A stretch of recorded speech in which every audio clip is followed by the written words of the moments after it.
Hello students. I hope you all are fine and enjoying our online sessions. I am Sachi ma'am. Till now we have completed chapter number 3. Right students? The snake boat races of Kerala. I am sure you all must have finished studying that chapter. Okay, before I start with the new chapter, I would like to ask you all something. Okay, in this lockdown period, which place are we spending our most of the time? Any guesses? Yes, home, sweet home. So this chapter is a small poem about an old house. Chapter number 4, The Old House. While hearing this title, you all must be wondering that this poem must be about someone living in an old house. Children, you all know the word house also has a character. Some houses look friendly and some may look scary. Okay, now write down the 5 words that first come to your mind when you see this house. Okay, children, you'll have to describe the house in just 5 words. For example, you can say the house looks neat, peaceful, simple, etc. So, whatever comes to your mind when you see this house, just note down in a piece of paper. Okay, the poem Old House is written by Meera. She was born in 1952 and died in 2012. She was a much loved children's writer who retold fairy tales, myths and legends, and stories from India's monumental epic, the Mahabharata. Her leadership secrets from the Mahabharata is a book on the theories of statecraft in ancient India. Besides writing, Meera was interested in gardening and painting. Okay, here are some books written by Meera. The first one, Classic Indian Tales. Then the Penguin Book of Gardening in India. Then Stories from the Mahabharata. Then Myths and Legends. Then Leadership Secrets from the Mahabharata. And then the Mahabharata. As you walk down the road, do you notice different kinds of houses? Read this poem about an old house that a child passed every day on his way to school. Okay, now let us start with stanza 1.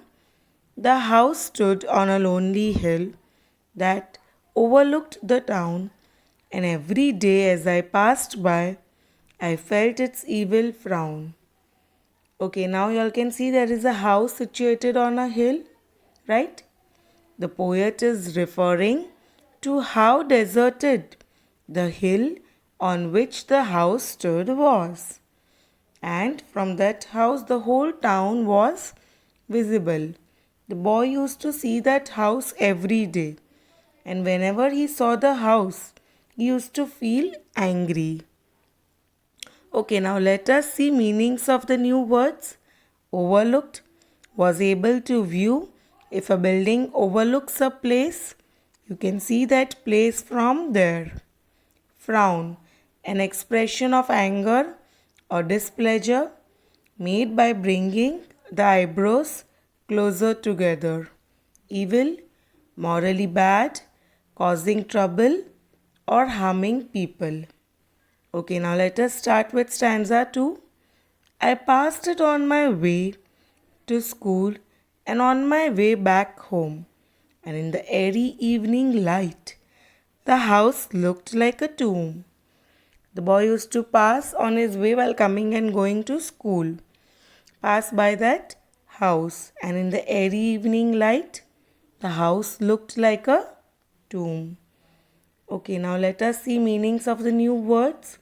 Airy, strange and frightening. Tomb, a building built in the memory of the person buried there.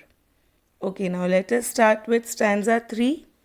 The children all played in its grounds and in the shattered room, but I would never go in, though the flowers were all in bloom.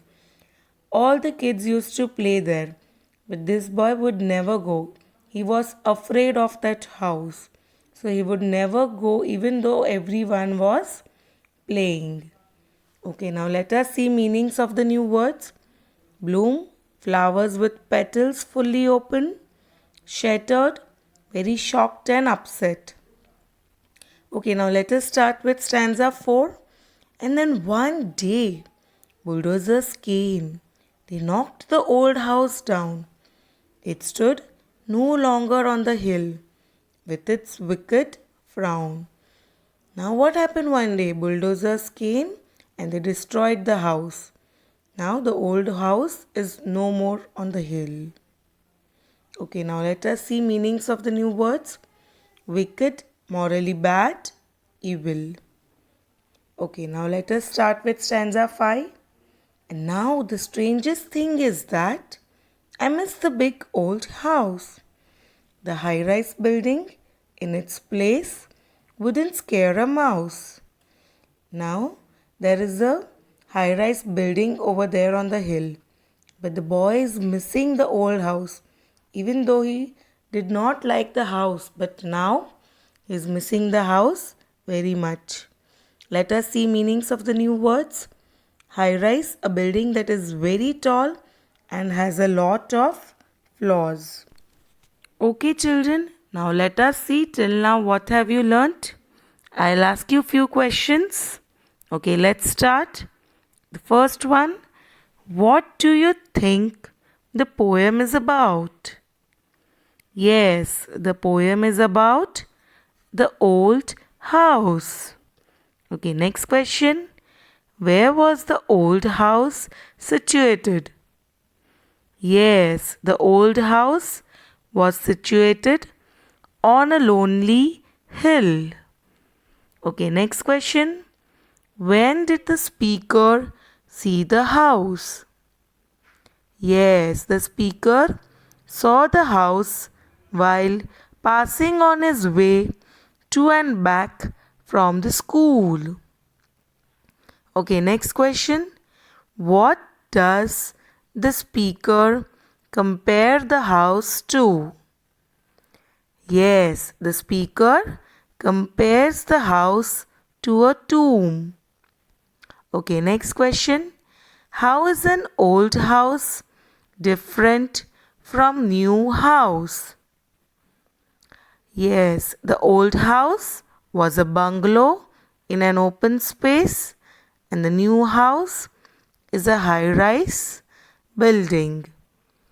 Okay, children, we'll see some pictures related to the poem.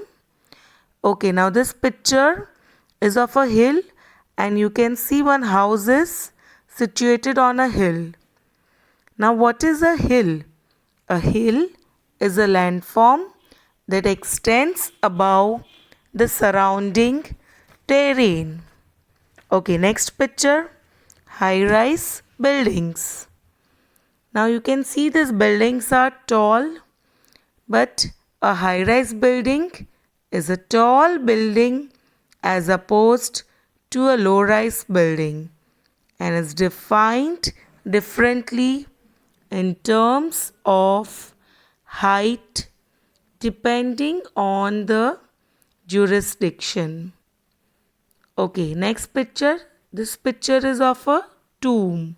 A tomb is a repository for the remains of the dead. It is generally an structurally enclosed interment space or burial chamber of varying sizes. Okay, this picture is of airy evening light. Now, airy is someone or something that is mysterious, frightening, spooky, and creepy. Okay, next picture is of bulldozer. Now, a bulldozer is a large and heavy tractor equipped with a substantial metal plate used to push large quantities of soil, sand, or other such material during construction or conversion work. Okay, children, now it's time for activity. Find out the list of places where you can see bulldozers. Okay, now in a piece of paper, just note down where can you find bulldozers. Okay, children, I hope you all have understood the poem very well, and please read the poem as many times as you can.